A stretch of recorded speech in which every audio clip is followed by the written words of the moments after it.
On this, the 100th anniversary of the sinking of the Titanic, we reconsider the buoyancy of the human heart. "What's wrong?" the Titanic asked me this morning when she found me lying on the ocean floor with all my suitcases strewn open. "Oh, I don't know," I moaned. "I was looking through National Geographic and saw some pictures of you and thought I might come of a chat. You looked great, by the way, in the pictures." "Me? No," the Titanic smiled. "If anything, I seem to have become a Picasso, and I have a beard." It was true. She looked more like a collage of a ship, strangely two-dimensional in her crater. French doors here, boilers, railings, and she did have a bit of a beard, rust icicles hanging from her in red strands.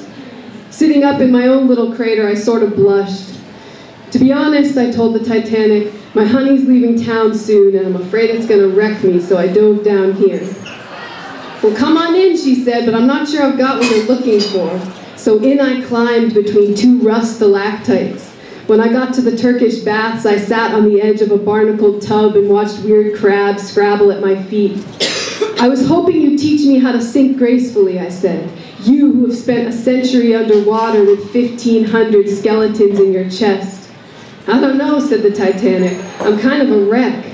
"Exactly," I said. "Me too. I'm here to apprentice myself to wreckage. To you, great bearded lady, gargantuan ark, you floating hotel with enough ballrooms in you to dance with everyone I've ever loved. My heart has an iceberg with its name on it, so I need some advice." "Did you see the iceberg coming?" "I did," Titanic said. "And you sailed right into it?" "It was love," Titanic said. Then I made a terrible noise for her. "I've been practicing the sound of wrenching metal," I told her, "for when my love leaves." "But you're not made of metal," Titanic said to me. "I'm a writer," I said. "I could be made of anything." "Well then, be a writer," she said. "Be a writer?" I paused. "Okay, when my love leaves, I'll start with SOS.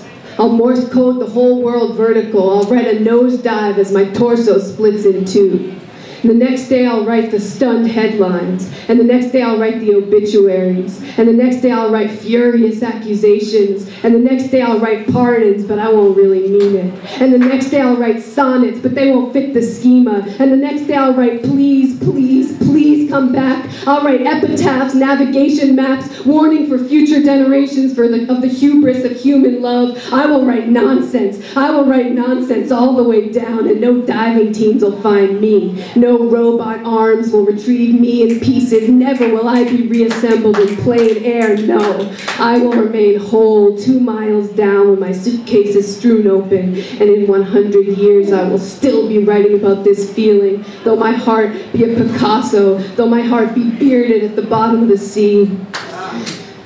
The Titanic let me cry for a while, my sobs echoing off her moldy mosaics. Then she said, "Girl, you're too young for a beard like this. The trouble with you humans is you're so concerned with staying afloat. You're not a boat. Go ahead, be gouged open by love. You can go under and come up again with those big old lungs. And that heart," she said, "that gargantuan ark, that floating hotel, call it unsinkable, though it is sinkable. Embark. There are enough ballrooms in you to dance with everyone you'll ever love." That's what the Titanic told me. There are enough ballrooms in you. Yeah.